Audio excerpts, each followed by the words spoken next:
Hello प्यारे साथियों, आज की क्लास में आप सभी का स्वागत है। आज करने वाले हैं हम चैप्टर 8 गुप्त काल के बारे में पढ़ने वाले हैं। गुप्त काल का शासनकाल कब से कब तक था? 319 ईसा पूर्व से 540 ईसा पूर्व।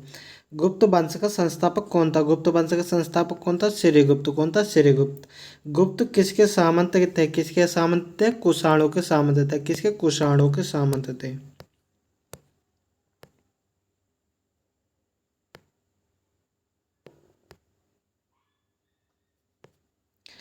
गुप्त शासन के दौरान ऐसा व्यक्ति कौन सा था जो एक महान खगोल विज्ञानी और गणितज्ञ था? कौन था? आर्यभट्ट था। कौन था? आर्यभट्ट था।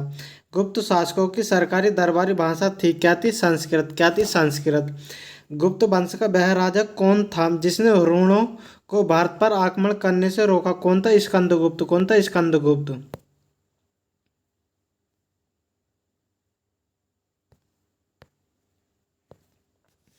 गुप्त राजवंश किस लिए प्रसिद्ध था? किस लिए प्रसिद्ध था? कला एवं स्थापत्य। किसके लिए? कला एवं स्थापत्य के लिए। अजंता कलाकृति किससे संबंधित है? किससे संबंधित है? गुप्त काल से। किससे? गुप्त काल से संबंधित है।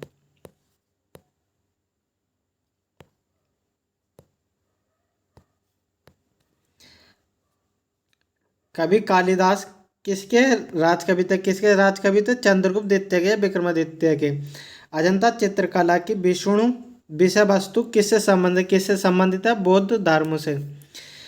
उत्तर गुप्त युग में कौन विश्वविद्यालय प्रसिद्ध हुआ? कौन सा हुआ? वह है कौन सा? नालंदा। कौन सा? नालंदा। ऐरण अभिलेख का संबंध किस शासक से? किस शासक से? भानुगुप्त से। किससे? भानुगुप्त से। फाहियान किसके शासनकाल में भारत आया था? किसके शासनकाल में भारत आया था? चंद्रगुप्त द्वितीय के। किसके? चंद्रगुप्त द्वितीय के। भारतीय संस्कृति का स्वर्ण युग था कौन सा था? गुप्त काल। कौन सा था? गुप्त काल। फाहियान कहाँ का निवासी था? कहाँ का? चीन का। कहाँ का? चीन का। सेतु बंध का रचनाकार प्रियव्रत द्वितीय किस वंश का शासक था? किस वंश का शासक था? बांका टाक वंश का। किसका? बांका टाक वंश का। किस गुप्तकालीन शासक को कविराज कहा? किसे कहा गया कविराज? समुद्रगुप्त को। कविराज किसे कहा? समुद्रगुप्त को। स्कंदगुप्त को किस स्तंभ लेख में शुक्रपम कहा गया? किस में कहा गया? कौम स्तंभ लेख में। किस में? कौम स्तंभ लेख में। फाहियान और ह्वेनसांग ने किनके राज्यों को देखा? किनके राज्यों को देखा? चंद्रगुप्त द्वितीय और विक्रमादित्य एवं हर्षवर्धन के। धनवंती कौन थे? कौन थे धनवंती? चंद्रगुप्त विक्रमादित्य के राज दरबार में नवरत्नों में से एक जो कि प्रसिद्ध चिकित्सक थे। गुप्तकालीन शासन प्रणाली किस प्रकार की थी? किस प्रकार की थी? राजतंत्रात्मक। गुप्त स्थापत्य कला का सर्वोत्कृष्ट मंदिर कौन है? कौन सा? देवगढ़ का दस अवतार मंदिर। अजंता की गुफा में किन गुफाओं का निर्माण गुप्त काल में हुआ था? कौन कौन से हो? 16, 17 एवं 19। अमरकोश के लेखक अमर सिंह किस शासक के राज दरबार में जुड़े थे? किससे जुड़े थे? चंद्रगुप्त द्वितीय के। गुप्त संवत 319 से 320 को प्रारंभ करने का श्रेय किसे दिया जाता है? किसे? चंद्रगुप्त प्रथम को। किसे? चंद्रगुप्त प्रथम को। गुप्त वंश फर्स्ट ने गुप्त संवत का प्रारंभ किस उपलक्ष्य में किया? किस उपलक्ष्य में किया? अपने राज्यारोहण के स्मारक के रूप में। नगरों का क्रमिक पतन किस काल की एक महत्वपूर्ण विशेषता थी? किसकी थी? गुप्त काल की। किस वंश के शासकों ने मंदिर एवं ब्राह्मणों को सबसे अधिक ग्राम अनुदान में दिए? किसने दिए? गुप्त वंश के। किसने? गुप्त वंश के। दिल्ली के मेहरौली के कुब्बल उल इस्लाम मस्जिद के प्रांगण में स्थित प्रसिद्ध लोहार स्तंभ किसकी स्मृति में? किसकी स्मृति में? चंद्रगुप्त की। किसकी? चंद्रगुप्त की। कालिदास रचित विक्रमादित्य नाटक का नायक था कौन था? अग्निमित्र। कौन था? अग्निमित्र। समुद्रगुप्त की सेना उपलब्धियों का वर्णन उसके किस अभिलेख में उपलब्ध है? किस अभिलेख में उपलब्ध है? प्रयाग अभिलेख में। किस काल में स्त्रियों की पुरुषों से बराबरी की गई है? किस काल में? गुप्त काल में। किस में? गुप्त काल में की गई है।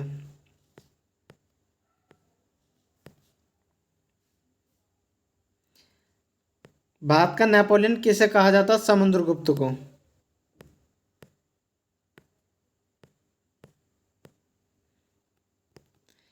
इतिहासकार विंसेंट सिम ने अपनी पुस्तक अ हिस्ट्री ऑफ इंडिया में समुद्रगुप्त को वीरता एवं विजय पर मुग्ध होकर उसे भारतीय नेपोलियन की संज्ञा दी है। किसने दी है?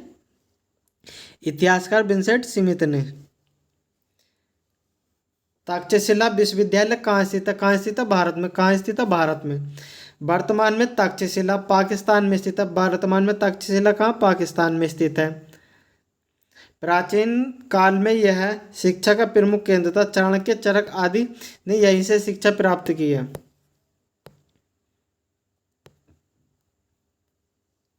किस राजा का एक अन्य नाम देवगुप्त था? किसका था? चंद्रगुप्त द्वितीय। किसका? चंद्रगुप्त द्वितीय का। प्रथम गुप्त शासक जिसने परम भागवत की उपाधि धारण की थी वह था कौन था? चंद्रगुप्त द्वितीय। कौन था? चंद्रगुप्त द्वितीय। प्रयाग प्रशस्ति किसके सैन्य अभियान के बारे में जानकारी देता? किसके? समुद्रगुप्त के। किसके? समुद्रगुप्त के। गुप्त सम्राट जिसने हुणों को पराजित किया था किसने किया था? स्कंदगुप्त ने। किसने? स्कंदगुप्त ने। शक विजेता किसे माना जाता? किसे माना जाता? चंद्रगुप्त द्वितीय को। किसे? चंद्रगुप्त द्वितीय को माना जाता। रजत सिक्के जारी करने वाला प्रथम गुप्त शासक कौन था? कौन था? चंद्रगुप्त द्वितीय। कौन था? चंद्रगुप्त द्वितीय था। नगरों का क्रमिक पतन किस काल की एक महत्वपूर्ण विशेषता थी? किसकी थी? गुप्त काल की। किसकी? गुप्त काल की। किस गुप्त शासक ने सर्वप्रथम सिक्के जारी किए हैं? किसने किए? चंद्रगुप्त प्रथम ने। किसने? चंद्रगुप्त प्रथम ने। कौन सा राजवंश हुणों के आक्रमण से अत्यधिक विचलित हुआ? कौन सा? गुप्त वंश। कौन सा? गुप्त वंश। अजंता गुफाओं के सरीखी जैसी गुफाएं मध्य प्रदेश में कहाँ कहाँ हैं? बागधार में। गुप्त वंश ने किस अवधि में शासन किया? 319 से 500 ईस्वी में। बाल विवाह की प्रथा आरंभ हुई थी कहाँ? कब? किस काल में हुई थी? गुप्त काल में। किस काल में? गुप्त काल में।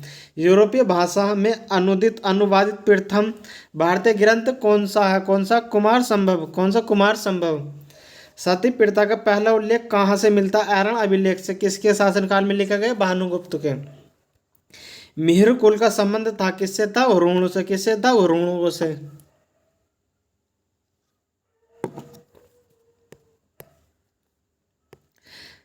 गुप्त राजा जिसने विक्रमादित्य की पदवी ग्रहण की थी किसने की थी? चंद्रगुप्त द्वितीय ने। गुप्त काल में उत्तर भारतीय व्यापार किस पतन से संचालित होता है? किस काल से होता? ताम्र लिपि से। गुप्त शासकों द्वारा जारी किए गए चांदी के सिक्के कहलाते हैं? क्या कहलाते हैं? रूपक। क्या कहलाते हैं? चांदी सिक्के रूपक। किस गुप्त शासक को नालंदा विश्वविद्यालय का संस्थापक माना जाता है? किसे माना जाता? कुमारगुप्त को। किसे? कुमारगुप्त को। पुंडवर्धन भुक्ति प्रांत अवस्थित है कहाँ? उत्तर बंगाल में। कहाँ? उत्तर बंगाल में। वह प्रथम भारतीय विद्वान कौन था जिसने गणित को एक पृथक विषय के रूप में स्थापित किया? किसने किया था? आर्यभट्ट ने। किसने? आर्यभट्ट ने। तांबा का सिक्का जारी करने वाला पहला गुप्त शासक कौन था? कौन था? रामगुप्त। कौन था? रामगुप्त।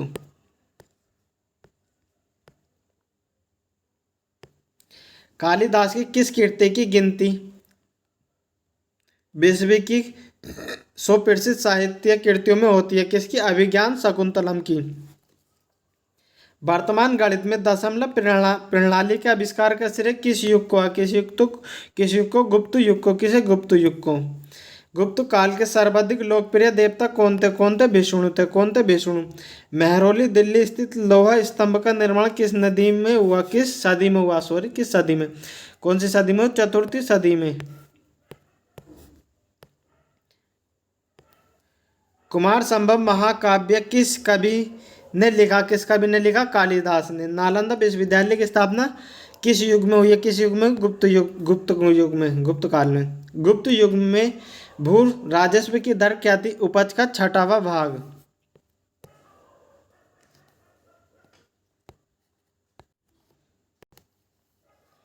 गुप्तकाल पुष्यभूति वंश या वर्धन वंश? पुष्यभूति वंश की स्थापना किसने की थी? किसने की थी? पुष्यभूति वर्धन ने। पुष्यभूति वंश का सबसे प्रतापी राजा कौन था? कौन था? हर्षवर्धन। हर्षवर्धन के समय में कौन सा चीनी यात्री भारत आया? कौन आया था? हुएंसांग। कौन आया था? हुएंसांग। चालुक्य राजा पुलकेशिन द्वितीय को किसने पराजित किया था? किसने किया था? नरसिंह वर्मन ने। किसने? नरसिंह वर्मन ने। किस व्यक्ति को द्वितीय अशोक कहा जाता? किसे? हर्षवर्धन को। किसे? हर्षवर्धन को। बाणभट्ट किस सम्राट के राजदरबारी कवि थे? किसके थे? हर्षवर्धन के। ह्वेनसांग भारत में लगभग कितने कितने साल रहा? कितने साल रहा? 14 साल। कुंभ मेला को प्रारंभ करने का श्रेय किसे दिया जाता? किसे दिया जाता? हर्षवर्धन को।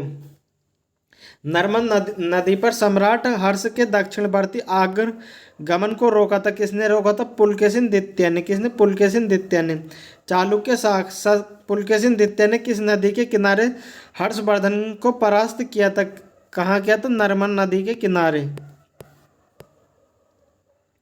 हर्ष के शासनकाल में उत्तर भारत का सबसे महत्वपूर्ण शहर कौन सा था? कौन सा था? कन्नौज। कौन सा था? कन्नौज। हर्ष की आत्मकथा किसने लिखी? किसने लिखी? बाणभट्ट ने। किसने? बाणभट्ट ने। हर्षवर्धन अपनी धार्मिक सभा कहाँ किया था? कहाँ किया था? प्रयाग में। वर्धन वंश की राजधानी थानेश्वर किस प्रदेश में स्थित है? किस में स्थित है? थानेश्वर हरियाणा में। कहाँ? हरियाणा में। हर्षवर्धन ने 606 ईस्वी में हर्ष संवत की स्थापना किस उपलक्ष्य में की थी? किस उपलक्ष्य में की थी? अपने राज्यारोहण के उपलक्ष्य में। वेंगसांग को वेंगसांग को भारत में यात्रा के समय सूती कपड़ों के उत्पादन के लिए सबसे प्रसिद्ध नगर था? कौन सा था? मथुरा। कौन सा था? मथुरा। कवि बाणभट्ट निवासी था? किसका? थानेश्वर का। नागनंद का रचनाकार कौन था? कौन सा था? हर्षवर्धन। सम्राट हर्षवर्धन ने दो महान धार्मिक सम्मेलनों का आयोजन किया था। कहाँ किया था? कन्नौज में, प्रयाग में। ना नागनंद रत्नावली एवं प्रियदर्शी नाटकों के नाटककार थे। कौन थे? हर्षवर्धन। गुर्जरों को किस शासक ने पराजित किया था? किसने किया था? हर्षवर्धन ने।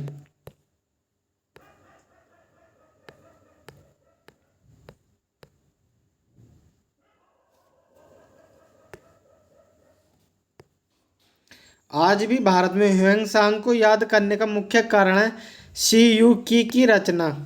ह्वेनसांग ने किसे शील द्वितीय कहा? किसे किया? हर्षवर्धन को। गुप्त वंश के ह्रास के पश्चात उत्तर भारत में बड़े भाग का पुनर्गठन किसने किया था? किसने किया था? हर्षवर्धन ने। किसने किया था? हर्षवर्धन ने। बंगाल का कौन सा शासक हर्ष का समकालीन था? कौन था? शशांक। कौन था? शशांक। वह अंतिम बौद्ध राजा कौन था जो संस्कृत का महान विद्वान और लेखक था? कौन था? हर्षवर्धन। कौन था? हर्षवर्धन।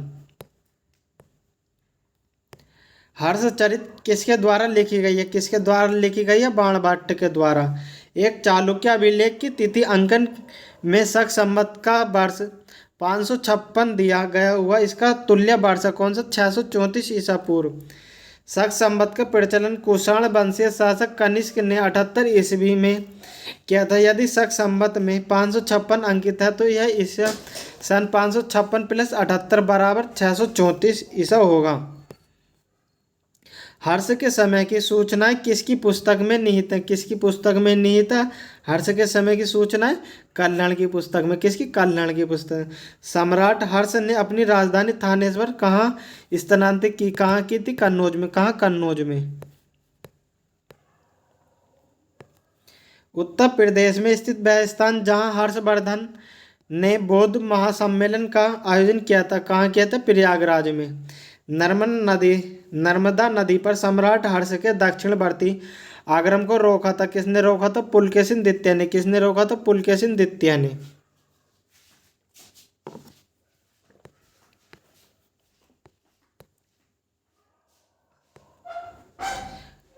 कोसे शब्द का प्रयोग किया गया किसमें? रेशम के लिए। चीनी लेखक भारत का उल्लेख किस नाम से करते हैं? किस नाम से करते हैं? युन्तु नाम से। नालंदा विश्वविद्यालय के विनाशक का कारण था क्या था? मुसलमान। क्या था? मुसलमान।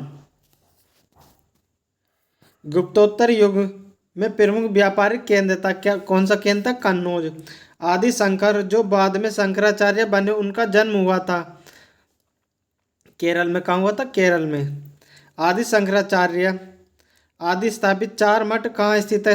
चार मठ कहाँ स्थित है? जोशी मठ, द्वारकापुरी तथा श्रृंगेश में।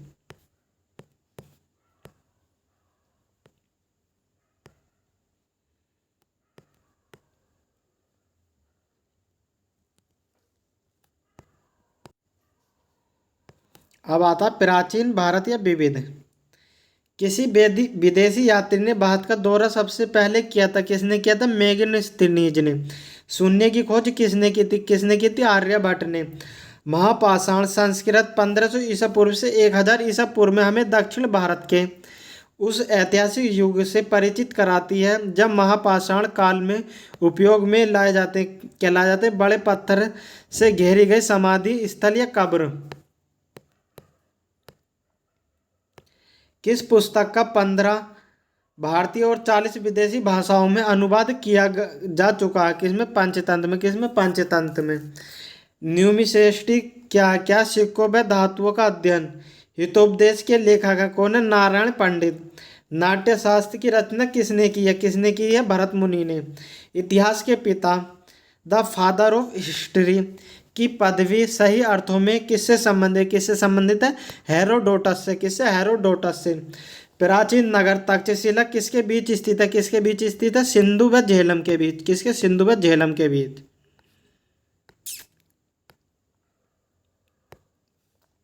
वह अंग्रेज कौन सा था जिसने सर्वप्रथम भगवत गीता का अंग्रेजी में अनुवाद किया था? किसने किया था? चार्ल्स विल्किंसन ने। पुरापाषाण काल में आदि मानव के मनोरंजन के साधन थे, क्या थे? शिकार। क्या था? मनोरंजन का साधन क्या था? शिकार। किसको चलोत्कलित एज कहा जाता? किसे? ताम्रपाषाण युग को। किसे? ताम्रपाषाण युग को। स्वप्नवास दत्त के लेखक हैं कौन है? भास। कौन? भास। नालंदा विश्वविद्यालय किस लिए विश्व प्रसिद्ध था? किस लिए विश्व प्रसिद्ध था? तर्कशास्त्र के लिए।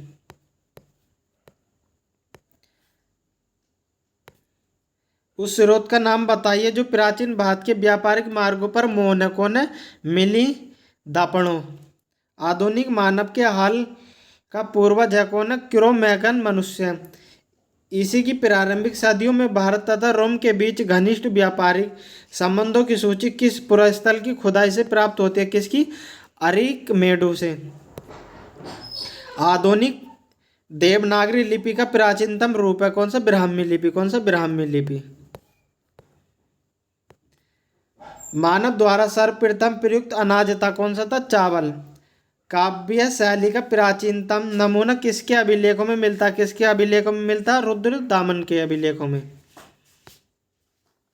कौन सा बंदरगाह पंडुप नाम से दो पेरिप्ल of the Erythraean Shri Lal सागर का भ्रमण से अज्ञात नामा के लेखक को ज्ञात था? कौन सा? अरिकमेंडू।